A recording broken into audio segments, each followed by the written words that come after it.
ദീപം ദീപം. ഏവർക്കും സന്ധ്യാദീപത്തിലേക്ക് സ്വാഗതം. ദിനരാത്രങ്ങളുടെ നിലയ്ക്കാത്ത പ്രവാഹത്തിൽ ഇടയ്ക്കിടയ്ക്ക് വീണുകിട്ടുന്ന ധന്യമുഹൂർത്തങ്ങളാണ് സന്ധ്യാവേളകൾ. ഈ സന്ധ്യാവേളയെയും നമുക്ക് ധന്യമാക്കാം. ഭക്തിസാന്ദ്രമായ ഈ സായം സന്ധ്യയിൽ ഇനി നമുക്കൊരു സന്ധ്യാനാമം കേൾക്കാം. മുരുകാ മുരുകാ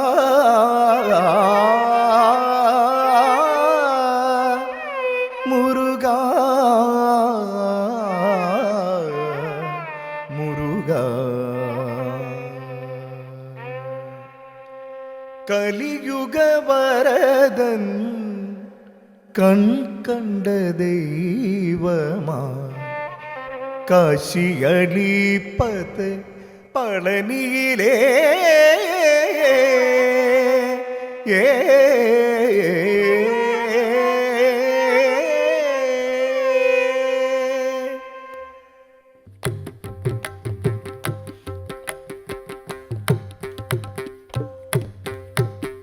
കലിയുഗവരദൻ കണ്ട ദൈവമായി കാശിയളിപ്പത് പളനിയിലേ. കലിയുഗവരദൻ കണ്ട ദൈവമായി കാശിയളിപ്പത് പളനിയിലേ. കലിയുഗവരദൻ കണ്ട ദൈവമായി കാശിയളിപ്പത് പളനിയിലേ.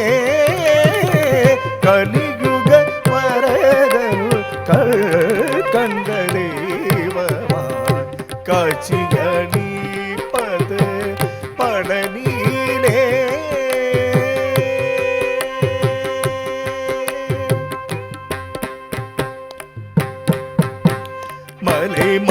മലൈമകളരുളിക ശക്തിവേൽ മുരുകൻ.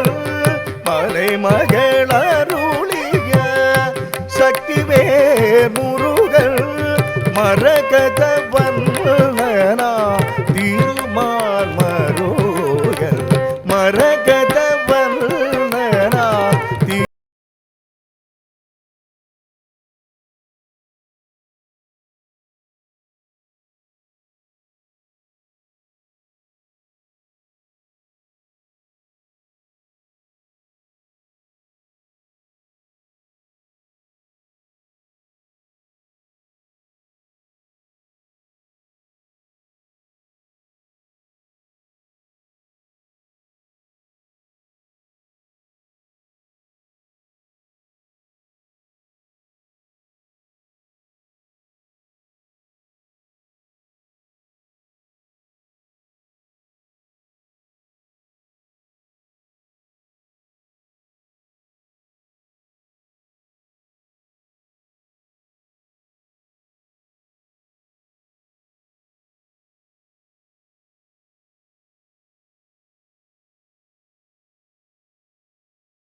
விண்ணவர் கூரையெல்லாம் நொடியில் கரைடா. விண்ணவர் கூரையெல்லாம் நொடியில் கரைதான். வேண்டுவோ வேண்டுவின் வரமல்ல தரடா. வேண்டுவோ வேண்டுவின் வரமல்ல தரடா. கலியுக வரதன் கண்ட ദൈവമാ കാശിയളിപ്പത് പളനിയിലേ. കലിയുഗവരദൻ കലിയുഗവരദൻ കലിയുഗവരദൻ കണ്ട ദൈവമാ കാശിയളിപ്പത് പളനിയിലേ. പളനിയിലേ പളനിയിലേ.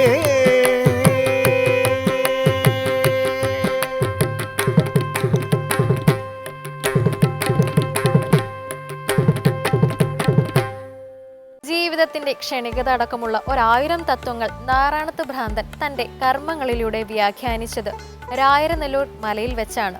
ആ കഥ വിശദമായി കേൾക്കാം ഇന്നത്തെ കഥയമ്മയിലൂടെ. എല്ലാവർക്കും ഹൃദയം നിറഞ്ഞ നമസ്കാരം. കഥയമ്മയുടെ ഇന്നത്തെ അധ്യായത്തിലേക്ക് എല്ലാവർക്കും ഹാർദമായ സ്വാഗതം. നാറാണത്ത് ഭ്രാന്തനെ കുറിച്ചാണ് കഴിഞ്ഞ ഏതാനും ദിവസങ്ങളായിട്ട് തന്നെ നമ്മൾ സംസാരിച്ചുകൊണ്ടിരിക്കുന്നത്. അദ്ദേഹം സൃഷ്ടിച്ച ഒരു ആരാധനാലയത്തെക്കുറിച്ചാണ് ഇന്നത്തെ ദിവസത്തെ കഥയമ്മയിൽ നമ്മൾ സംസാരിക്കുന്നത്. പാലക്കാട് ജില്ലയിൽ തിരുവേഗപ്പുറ വിളയൂർ ഭാഗത്ത് ഇടയായിട്ട് സ്ഥിതി ചെയ്യുന്ന രായരനെല്ലൂർ മലയെക്കുറിച്ചാണ് ഇന്നത്തെ കഥയമ്മയിൽ നമ്മൾ സംസാരിക്കുന്നത്. അതിനാദ്യം എങ്ങനെയാണ് ഈ ഒരു ക്ഷേത്രം അല്ലെങ്കിൽ ആ ആരാധനാലയം അവിടെ നിലനിന്നത്, അല്ലെങ്കിൽ എങ്ങനെയാണ് അവിടെ ഒരു ഈശ്വര സാന്നിധ്യം പ്രകടമായത് എന്ന് നമുക്കൊന്ന് പരിശോധിക്കാം. ഈ രായരനെല്ലൂർ എന്ന് വിളിക്കപ്പെടുന്ന ആ മല യഥാർത്ഥത്തിൽ ദുർഗാ ഭഗവതിയുടെ സാന്നിധ്യമുള്ള സ്ഥലമായിരുന്നു. അതൊന്നും നാറാണത്ത് ഭ്രാന്തന് അറിയില്ലായിരുന്നു എന്നാണ് കഥ. പക്ഷെ അദ്ദേഹത്തെ പോലൊരു മഹാത്മാവിന് അത് അറിയാതിരിക്കില്ലല്ലോ അല്ലേ. എന്തായാലും ഈ മലയുടെ മുകളിലേക്കാണത്രേ എല്ലാ ദിവസവും അദ്ദേഹം വലിയ പാറക്കല്ലുകൾ ഉരുട്ടിക്കയറ്റുന്നതും വൈകിട്ട് അത് താഴേക്ക് തന്നെ തള്ളിയിട്ട് ഉറക്കെ പൊട്ടിച്ചിരിക്കുകയും ചെയ്തിരുന്നത്. അതുകൊണ്ടാണ് അദ്ദേഹത്തെ പല ആളുകളും ഭ്രാന്തൻ എന്ന പേരിൽ വിളിച്ചിരുന്നത്. അതിനു പുറകിലുള്ള തത്വം എന്താണെന്ന് വരുന്ന അധ്യായങ്ങളിൽ തീർച്ചയായിട്ടും നമുക്ക് പരിശോധിക്കുകയും ചെയ്യാം. എന്തായാലും രാവിലെ ആയിക്കഴിഞ്ഞാൽ ഇദ്ദേഹം ഇങ്ങനെ വലിയ കല്ലുകൾ ഉയരത്തിലേക്ക് തള്ളി കയറ്റുന്നതും വൈകുന്നേരം ആയിക്കഴിഞ്ഞാൽ ഇദ്ദേഹം അത് കൈവിട്ട് കൈകൊട്ടിച്ചിരിക്കുന്നതും ഈ ദുർഗാ ഭഗവതി അവിടെ ഇരുന്ന് നിരീക്ഷിക്കാറുണ്ടായിരുന്നു എന്നാണ്. അപ്പം അമ്മയ്ക്കൊരു കൗതുകം തോന്നി, തൻ്റെ മകൻ ഈ ചെയ്യുന്നത് ഒരു ചെറിയ കാര്യമല്ലല്ലോ, ഇതിലൂടെ അവൻ വലിയൊരു കാര്യം ഈ സാധാരണക്കാരായിട്ടുള്ള ആൾക്കാർക്ക് പഠിപ്പിച്ചു കൊടുക്കുകയാണ് ചെയ്യുന്നത്. ഇങ്ങനെയുള്ള തൻ്റെ മകനെ ഒന്ന് അനുഗ്രഹിക്കണം എന്നുള്ള ഭാവം ദേവിക്ക് ഉണ്ടായി എന്നാണ്. ഒരിക്കൽ നാറാണത്ത് ഭ്രാന്തൻ ഇതുപോലെ വലിയൊരു ഉരുളൻ കല്ല് ആ രായരനെല്ലൂർ മലയിലേക്ക് ഇങ്ങനെ ഉരുട്ടി കയറ്റി മുകളിലേക്ക് എത്തിയ സമയത്ത് അവിടെ ഉണ്ടായിരുന്ന ഒരു ആൽമരത്തിൻ്റെ മുകളിൽ മനോഹരമായിട്ടുള്ളൊരു ഊഞ്ഞാല് കണ്ടു എന്നാണ്. ആ ഊഞ്ഞാലിൽ സർവാലങ്കാര വിഭൂഷിതയായിട്ട് എല്ലാ തരത്തിലുള്ള ആഭരണങ്ങളും അണിഞ്ഞുകൊണ്ട് നല്ല ചുവന്ന പട്ടുവസ്ത്രം കൊടുത്തുകൊണ്ട് നിരവധിയായിട്ടുള്ള ആഭരണങ്ങളെ തൻ്റെ കാന്തി കൊണ്ട് പോലും നിഷ്പ്രഭാക്കിക്കൊണ്ട് ആ ഭഗവതി ആ ഊഞ്ഞാലിൽ ആടുന്ന ഭാവത്തിലാണത്രേ നാറാണത്ത് ഭ്രാന്തന് ദർശനം കൊടുത്തത്. അമ്മയെ കണ്ട ഉടനെ നാറാണത്ത് ഭ്രാന്തൻ അമ്മയുടെ അടുത്തേക്ക് അങ്ങോട്ട് ഓടി ചെന്നു. ഭ്രാന്തൻ വരുന്നത് കണ്ട സമയത്ത് ദേവി തൻ്റെ മകൻ ഇപ്പോൾ തന്നെ കെട്ടിപ്പിടിക്കാനാണ് ഈ ഓടി വരുന്നത് എന്നുള്ള ഭാവത്തിൽ ദേവി അവിടെ നിന്ന് അങ്ങോട്ടൊരു കളിക്ക് അവിടെ നിന്ന് ഓടി മറഞ്ഞു എന്നുമാണ് സങ്കല്പം. അങ്ങനെ ആ ദേവിയുടെ സാന്നിധ്യം അവസാനമായിട്ടുണ്ടായ ആ ഭാഗത്ത് ദേവിയുടെ കാൽപാദങ്ങൾ പതിഞ്ഞിരുന്നു എന്നുമാണ്. ഇന്നും രായരനെല്ലൂർ മലയിൽ പ്രതിഷ്ഠിച്ചിട്ടുള്ളത് ഒരു വിഗ്രഹമായിട്ടാണെങ്കിൽ പോലും ആരാധന കൂടുതലുള്ളത് ഈ കാൽപാദങ്ങൾക്കാണ്. അമ്മയുടെ ആ കാലടികളെയാണ് അവിടെ പൂജിക്കുന്നത്. ഇതിന് വിശേഷമായിട്ടൊരു ദിവസമുണ്ട്. അമ്മ ഇങ്ങനെ ഊഞ്ഞാലാടിക്കൊണ്ട് തൻ്റെ മകന് ദർശനം കൊടുത്തത് ഒരു തുലാമാസം 1-ാം തീയതി ആയിരുന്നു എന്നാണ് വിശ്വാസം. അന്നാണത്രേ നാറാണത്ത് ഭ്രാന്തൻ ദുർഗാ ഭഗവതിയെ നേരിട്ട് കണ്ടത്. കഴിഞ്ഞ അധ്യായത്തിൽ നമ്മൾ നാറാണത്ത് ഭ്രാന്തൻ ചുടലക്കാടിൽ വെച്ചിട്ട് ഭദ്രകാളിയെ കണ്ടതായിട്ട് പറഞ്ഞു. ഈ അധ്യായത്തിൽ നമ്മൾ തുലാമാസം 1-ാം തീയതി നാറാണത്ത് ഭ്രാന്തൻ സാക്ഷാൽ പരാശക്തിയായിട്ടുള്ള ദുർഗയെ തന്നെ കണ്ടതായിട്ട് പറയുന്നു. ഇങ്ങനെ അവധൂത സ്വഭാവത്തിലുള്ള മഹാത്മാക്കളെയൊക്കെ ചെന്ന് അനുഗ്രഹിക്കാൻ പല ദേവതകളും ഈ ഭൂമിയിലേക്ക് വന്നിട്ടുണ്ടെന്ന് മനസ്സിലാക്കുക.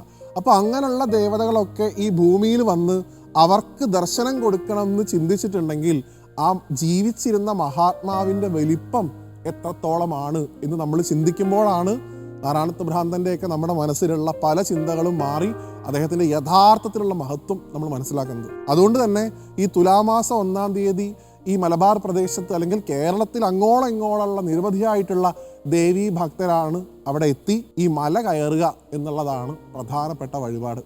മല കയറി ചെന്നാൽ അവിടെ ദുർഗാ ഭഗവതിയുടെ ക്ഷേത്രം കാണാം, അവിടെ നമസ്കരിക്കുക. ഒപ്പം തന്നെ അവിടെ മനോഹരമായിട്ട്, അത് ഈ അടുത്ത കാലത്ത് വന്നതാണെങ്കിൽ പോലും 2 കൈകൾ നീട്ടി അനുഗ്രഹിക്കുന്ന, താഴെ വലിയൊരു ഉരുളൻ പാറക്കല്ലോടുകൂടി നിൽക്കുന്ന രൂപത്തിലുള്ള സാക്ഷാൽ നാറാണത്ത് ഭ്രാന്തൻ്റെ ഒരു ശിലയും ഒരു വളരെ മനോഹരമായിട്ടുള്ളൊരു ശില്പവും അവിടെ നമുക്ക് കാണാൻ സാധിക്കുന്നതാണ്. അവിടെ തന്നെ ഭഗവതിയുടെ 6ാമത്തെ കാൽപാദം പതിഞ്ഞ കുഴിയിൽ അവിടെ ഒരു ചെറിയ തീർത്ഥക്കുളം കാണാം. ഏത് കൊടിയ വേനലിലും ആ തീർത്ഥക്കുളത്തിൽ ജലം ഉണ്ടാവും എന്ന് തന്നെയാണ് അവിടെയുള്ള ആളുകളുടെ അനുഭവം. അതിൽ നിന്ന് കിട്ടുന്ന തീർത്ഥമാണ് അവിടുത്തെ ഏറ്റവും പ്രധാനപ്പെട്ട പ്രസാദം എന്നാണ് പറയാറുള്ളത്. ഇപ്പോൾ രായിരനെല്ലൂർ വെച്ച് ദുർഗാ ഭഗവതി തുലാമാസം 1-ാം തീയതി നാറാണത്ത് ഭ്രാന്തന് ദർശനം കൊടുത്തതിൻ്റെ ഒരു ഓർമ്മ പുതുക്കലായിട്ടാണ് കേരളത്തിൽ രായിരനെല്ലൂർ മലകയറ്റം എന്ന് വിളിക്കപ്പെടുന്ന ഒരു അനുഷ്ഠാനം നടക്കുന്നത്. നമ്മൾ കയറി ചെല്ലുന്നത് ഒരു ഉയർന്ന പ്രദേശത്തേക്കാണ്. അവിടെ എത്തുമ്പോൾ ദേവിയെ കാണാം. അറിവിൻ്റെ ഉയർന്ന തലങ്ങളിൽ എത്തിയാൽ മാത്രമേ ദേവിയെ കാണാൻ സാധിക്കൂ എന്നാണത്രേ ആ മഹാത്മാവ് യഥാർത്ഥത്തിൽ ആ ലീലയിലൂടെ നമ്മളെ പഠിപ്പിച്ചത്. അതുപോലെ നമുക്കും അറിവിൻ്റെ ഉയർന്ന തലങ്ങളിലേക്ക് ഗുരുകാരണവന്മാരുടെ അനുഗ്രഹത്തോടു കൂടി സഞ്ചരിക്കാം. മറ്റൊരു കഥയുമായിട്ട് വീണ്ടും കാണുന്നതുവരെ എല്ലാവർക്കും നന്ദി, നമസ്തേ.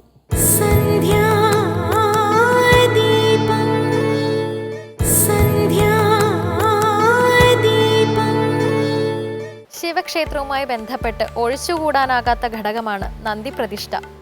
ഒറ്റക്കല്ലിൽ തീർത്ത ഏറ്റവും വലിയ നന്ദി പ്രതിഷ്ഠയുള്ള ക്ഷേത്രം ആന്ധ്രയിലെ ലേപാക്ഷി ക്ഷേത്രമാണ്. ക്ഷേത്രവിശേഷങ്ങൾ ഒരിക്കലും അവസാനിക്കുന്നില്ല. ഇനി ഇന്നത്തെ ദീപാരാധന കാഴ്ചയ്ക്കായി ക്ഷേത്രാങ്കണത്തിലേക്ക് പോകാം.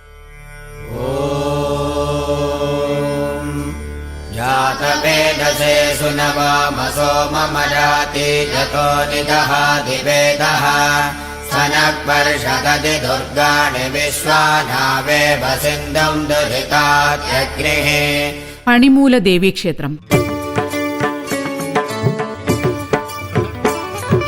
തിരുവനന്തപുരം ജില്ലയിലെ പോത്തൻകോട് പ്രദേശത്ത് സ്ഥിതി ചെയ്യുന്ന പണിമൂല ദേവീക്ഷേത്രം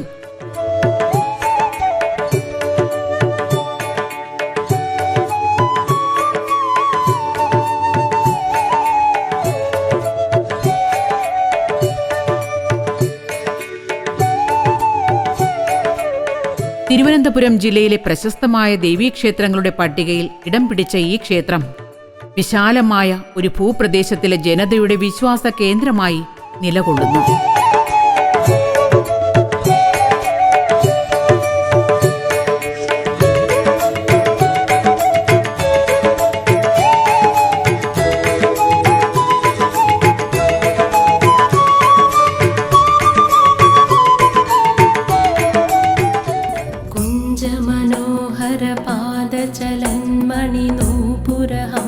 विराजिते कञ्जभवादिसुरौखपरिष्टुतलोक विस्तृत्वरवैभवे मञ्जुलवाग्मय निर्जितकीरकले चलराजसुकन्यके आलय हे ललिता परमेश्वरि मामपराधिनमम्बिके. ആകാശമാർഗെ സഞ്ചരിച്ച രണ്ട് ദേവതമാർക്ക് ഈ പ്രദേശത്തിന്റെ വിശുദ്ധിയും ഐശ്വര്യവും കണ്ട് ഇവിടെ കുടിയിരിക്കണമെന്ന് ആഗ്രഹം ജനിച്ചു എന്നും അവർ അപ്രകാരം കുടികൊണ്ട പ്രദേശമാണിത് എന്നുമാണ് ക്ഷേത്ര നിർമ്മിതിക്ക് പിന്നിലെ ഐതിഹ്യം.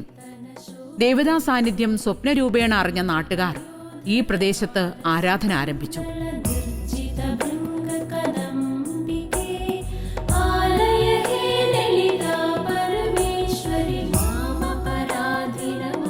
ജ്യേഷ്ഠത്തി പണിമൂലയിലും അനുജത്തി തൊട്ടടുത്ത് മരപ്പൻകോടുമാണ് കുടിയിരിപ്പിനായി തിരഞ്ഞെടുത്തത്. ഈ വിശ്വാസത്തിന്റെ അടിസ്ഥാനത്തിലാണ് ഇവിടെ ഉത്സവം നടക്കുന്നത്. 2 വർഷത്തിലൊരിക്കലാണ് പണിമൂലയിൽ ഉത്സവം. അതിനിടയ്ക്കുള്ള വർഷങ്ങളിൽ മരപ്പൻകോട് ക്ഷേത്രത്തിൽ ഉത്സവം നടത്തപ്പെടുന്നു. ഈ 2 ഉത്സവങ്ങളിലും ഇരു ദേവതമാരുടെയും സാന്നിധ്യം ഉണ്ടാകുമെന്നാണ് വിശ്വാസം. 2 ശ്രീകോവിലുകളുള്ള പണിമൂല ക്ഷേത്രത്തിൽ ഒരു ശ്രീകോവിലിൽ ദുർഗയും മറ്റൊന്നിൽ ഭദ്രകാളിയുമാണ് ആരാധിക്കപ്പെടുന്നത്.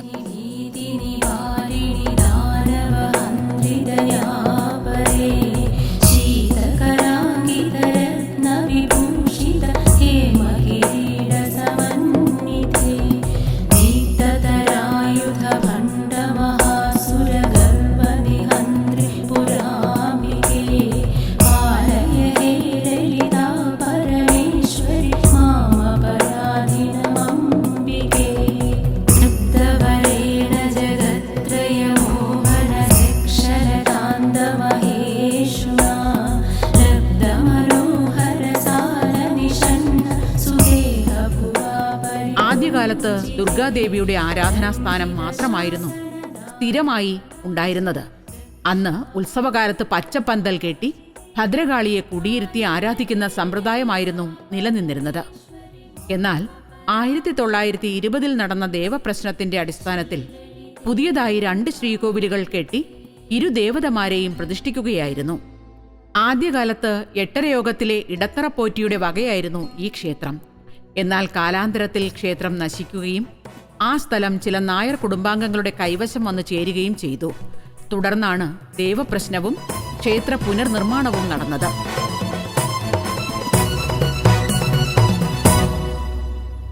ह्रीम्पदभूषित पञ्चदशाक्षर षोडशवर्णसुदेवते ह्रीमतिहादिमहामनुमन्दिर रत्नविनिर्मितदीपिके हस्तिवराननदर्शितयुद्धसमादर साहसतोषिते पालय हे ललिता परमेश्वरि मामपराधिनमम्बिके. സാധാരണ മീനമാസത്തിലാണ് ക്ഷേത്രോത്സവം നടക്കുക. ഉത്സവത്തിന്റെ 2ാം ദിവസം മുതൽ പാൽപായസവും ചെമ്പുപായസവും നടത്താറുണ്ട്. പണിമൂല ദേവിക്ക് ഏറ്റവും പ്രിയപ്പെട്ട വഴിപാട് പൊങ്കാലയാണെന്നും സ്ത്രീകൾ പങ്കെടുക്കുന്ന പൊങ്കാല നാടിന്റെ ഐശ്വര്യത്തിന് കാരണമാകുമെന്നും പ്രശ്നവിധിയിൽ തെളിഞ്ഞതിന്റെ അടിസ്ഥാനത്തിലാണ് കുംഭമാസത്തിലെ അശ്വതി നാളിൽ പണിമൂല ക്ഷേത്രത്തിൽ പൊങ്കാല മഹോത്സവം ആരംഭിച്ചത്.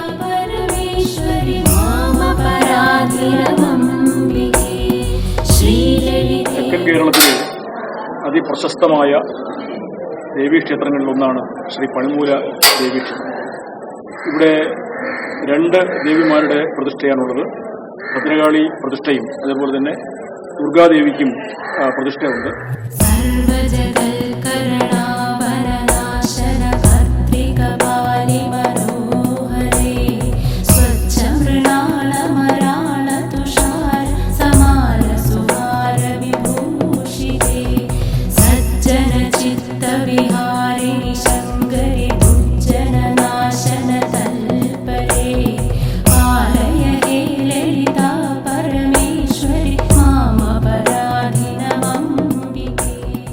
ആറ്റുകാൽ പൊങ്കാല പോലെ തന്നെ സ്ത്രീകളുടെ ഒരു ആഘോഷമാണ് ഇവിടുത്തെ പൊങ്കാല ഉത്സവവും. 2 വർഷത്തിലൊരിക്കൽ നടത്തുന്ന മഹോത്സവം ആണ്ടൂർക്കോണം, കഴക്കൂട്ടം, മംഗലാപുരം, ശ്രീകാര്യം, മാണിക്കൽ, വെമ്പായം എന്നീ പ്രദേശങ്ങളെ ഉത്സവ മേഖലയായി പ്രഖ്യാപിക്കും വിധം വിപുലമാണ്. 7 ദിവസം നീണ്ടു നിൽക്കുന്ന ഈ ഉത്സവത്തിന്റെ സമാപന ദിവസം കരൂർ മഹാദേവ വിഷ്ണുക്ഷേത്ര സന്നിധിയിൽ നിന്ന് കുത്തിയോട്ടം, താലപ്പൊലി, വാദ്യമേളങ്ങൾ, എഴുന്നള്ളത്ത് എന്നിവ പുറപ്പെട്ട് പണിമൂല സന്നിധിയിൽ അവസാനിക്കുന്ന ഗംഭീരമായ ഘോഷയാത്രയുമുണ്ട്.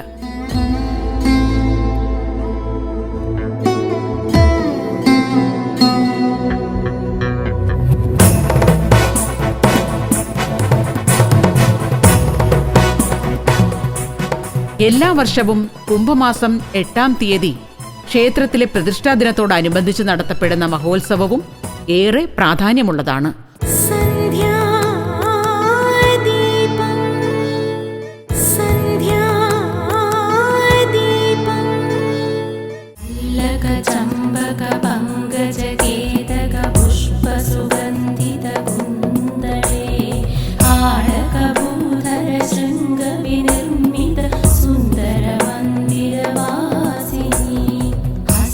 ഹണിതം എന്ന വാക്കിന് വാക്ക്, മൊഴി എന്നെല്ലാമാണ് അർത്ഥം. മൊഴിയുടെ അഥവാ ശബ്ദത്തിന്റെ മൂലസ്ഥാനമായ ഓംകാരം എന്ന അർത്ഥത്തിലാണ് പണിമൂല എന്ന പേര് ഈ ദേവസ്ഥാനത്തിന് ലഭിച്ചതെന്ന് അഭിപ്രായപ്പെടുന്നവരുണ്ട്.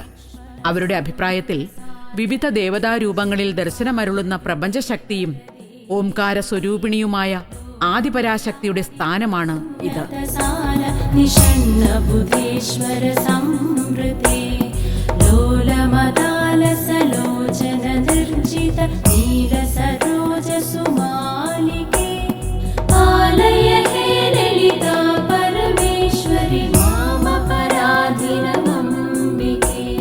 തികച്ചും കേരളീയ മാതൃകയിൽ ഇരുനിലകളായി പണിത മുഖപ്പ്, അതിലൂടെ അകത്തേക്ക് കടക്കാൻ തുല്യ പ്രാധാന്യത്തോടെ പണിത 2 വാതിലുകൾ, അത് കടന്ന് അകത്തെത്തിയാൽ ഏതാണ്ട് ഒരേ ഘടനയുള്ള 2 ശ്രീകോവിലുകൾ, ഗണപതി, ബ്രഹ്മരക്ഷസ്, നാഗദേവതമാർ തുടങ്ങിയ ഉപദേവതമാരും ഇവിടെ ആരാധിക്കപ്പെടുന്നു.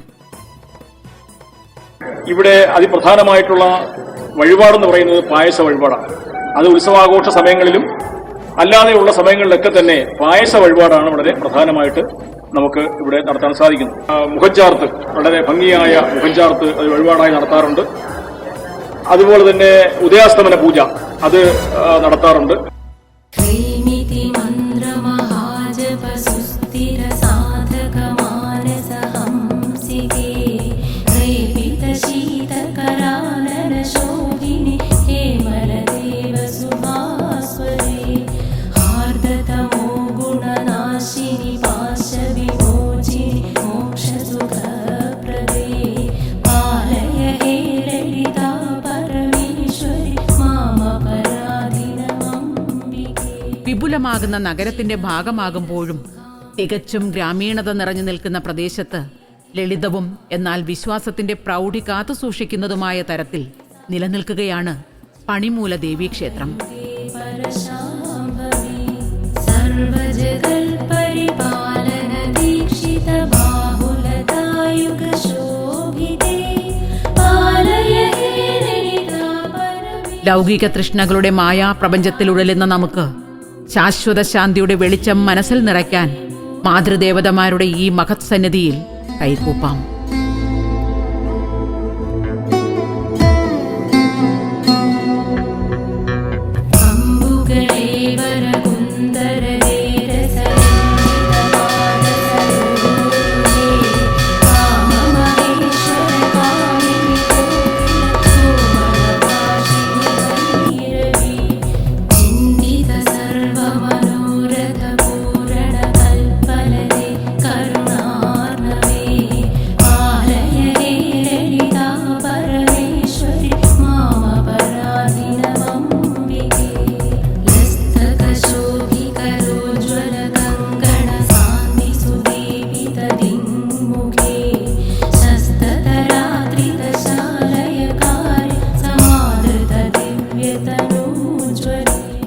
ഏതൊരു പ്രവൃത്തിയുടെയും വിജയം നിർണ്ണയിക്കുന്നത് അതിൻ്റെ ആവശ്യകഥയും അതിന് പിന്നിലെ ഉദ്ദേശവുമാണ്. ഇന്നത്തെ സന്ധ്യാദീപം ഇവിടെ പൂർണ്ണമാകുന്നു. ഏവർക്കും നന്ദി.